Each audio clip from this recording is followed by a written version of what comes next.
Chapter 9. Mind, the Citadel. The capital of the body. Every organ of the body was made to be servant to the mind. The mind is the capital of the body. The mind controls the whole man. All our actions, good or bad, have their source in the mind. It is the mind that worships God and allies us to heavenly beings. Yet many spend all their lives without becoming intelligent in regard to the casket, that is, jewel case, that contains this treasure. Brain controls the body. There are many invalids today who will ever remain so because they cannot be convinced that their experience is not reliable. The brain is the capital of the body, the seat of all the nervous forces and of mental action. The nerves proceeding from the brain control the body. By the brain nerves, mental impressions are conveyed to all the nerves of the body as by telegraph wires, and they control the vital action of every part of the system. All the organs of motion are governed by the communications they receive from the brain. The brain nerves, which communicate with the entire system, are the only medium through which heaven can communicate to man and affect his inmost life. Satan strikes at the perceptive faculties. Note, see chapter 35, the influence of perception. Satan comes to man with his temptations as an angel of light, as he came to Christ. He has been working to bring man into a condition of physical and moral weakness that he may overcome him with his temptations and then triumph over his ruin. And he has been successful in tempting man to indulge appetite, regardless of the result. He well knows that it is impossible for man to discharge his obligations to God and to his fellow men while he impairs the faculties God has given him. The brain is the capital of the body. If the perceptive faculties become benumbed through intemperance of any kind, eternal things are not discerned. The tyranny of custom. The strength or the weakness of the mind has very much to do with our usefulness in this world and with our final salvation.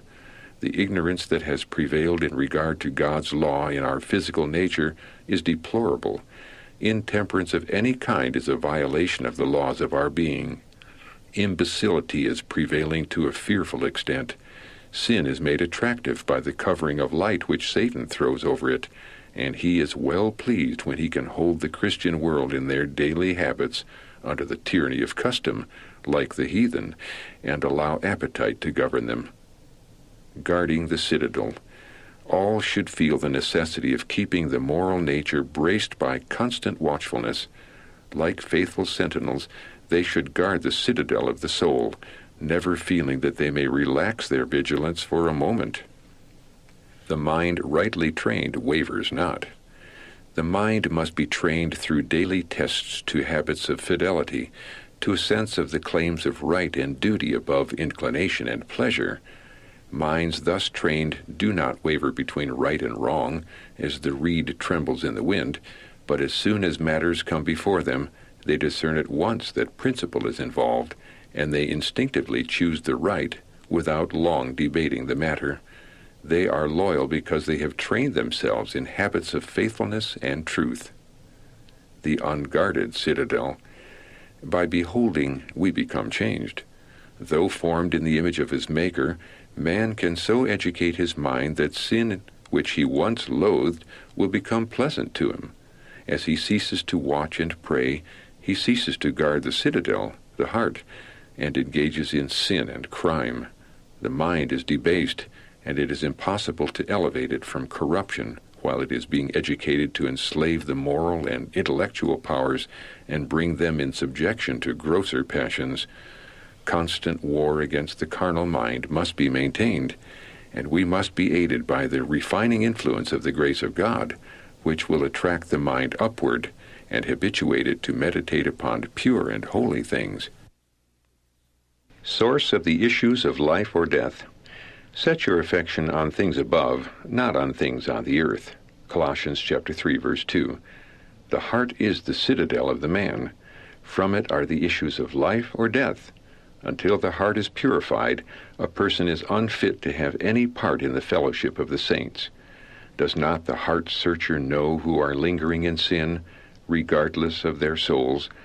Has there not been a witness to the most secret things in the life of everyone? I was compelled to hear the words spoken by some men to women and girls, words of flattery, words that would deceive and infatuate.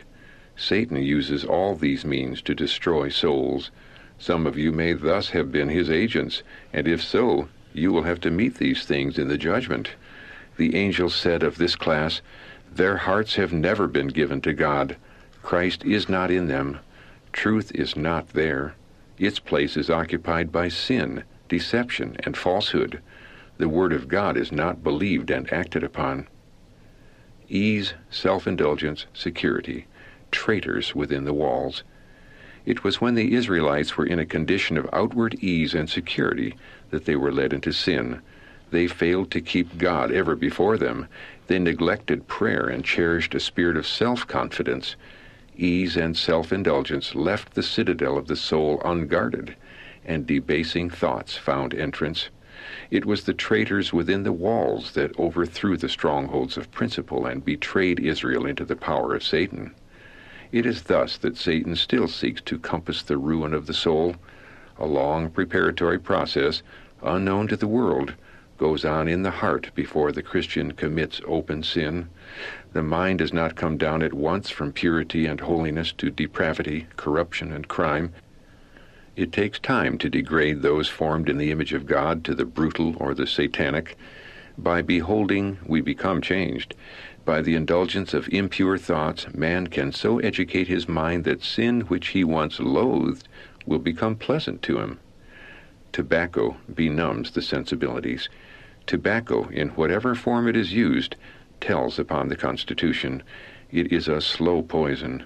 It affects the brain and benumbs the sensibilities so that the mind cannot clearly discern spiritual things, especially those truths which would have a tendency to correct this filthy indulgence. Those who use tobacco in any form are not clear before God. In such a filthy practice, it is impossible for them to glorify God in their bodies and spirits, which are His. And while they are using slow and sure poisons which are ruining their health and debasing the faculties of the mind, God cannot approbate them. He may be merciful to them while they indulge in this pernicious habit in ignorance of the injury it is doing them, but when the matter is set before them in its true light, then they are guilty before God if they continue to indulge this gross appetite.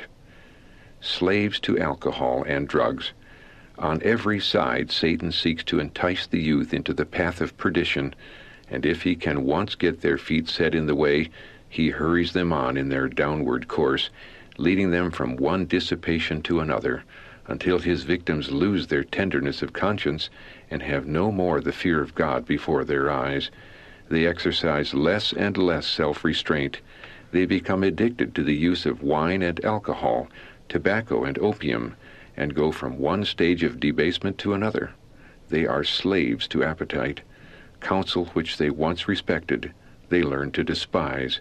They put on swaggering airs and boast of liberty when they are the servants of corruption. They mean by liberty that they are slaves to selfishness, debased appetite, and licentiousness. Satan's weapons. The indulgence of fleshly lusts wars against the soul. The apostle in the most impressive manner addresses Christians, "I beseech you therefore, brethren, by the mercies of God, that ye present your bodies a living sacrifice, holy, acceptable unto God." Romans chapter 12, verse 1. If the body is saturated with liquor and the defilement of tobacco, it is not holy and acceptable to God. Satan knows that it cannot be, and for this reason he brings his temptations to bear upon men upon the point of appetite, that he may bring them into bondage to this propensity, and thus work their ruin. The deciding factor of passion and appetite. If men and women of intelligence have their moral powers benumbed through intemperance of any kind, they are, in many of their habits, elevated but little above the heathen. Satan is constantly drawing the people from saving light to custom and fashion, irrespective of physical, mental, and moral health. The great enemy knows that if appetite and passion predominate, Health of body and strength of intellect are sacrificed upon the altar of self-gratification, and man is brought to speedy ruin. If enlightened intellect holds the reins, controlling the animal propensities, keeping them in subjection to the moral powers, Satan well knows that his power to overcome with his temptations is very small. What might have been, if parents in past generations had, with firmness of purpose, kept the body servant to the mind and had not allowed the intellectual to be enslaved by animal passions, there would be in this age a different order of beings upon the earth. Choice of mind or body control. Every student needs to understand the relation between plain living and high thinking. It rests with us individually to decide whether our lives shall be controlled by the mind or by the body.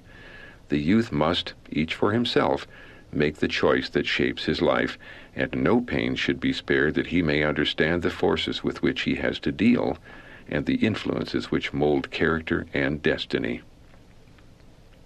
Teach the people. Present before the people the need of resisting the temptation to indulge appetite. This is where many are failing. Explain how closely body and mind are related, and show the need of keeping both in the very best condition.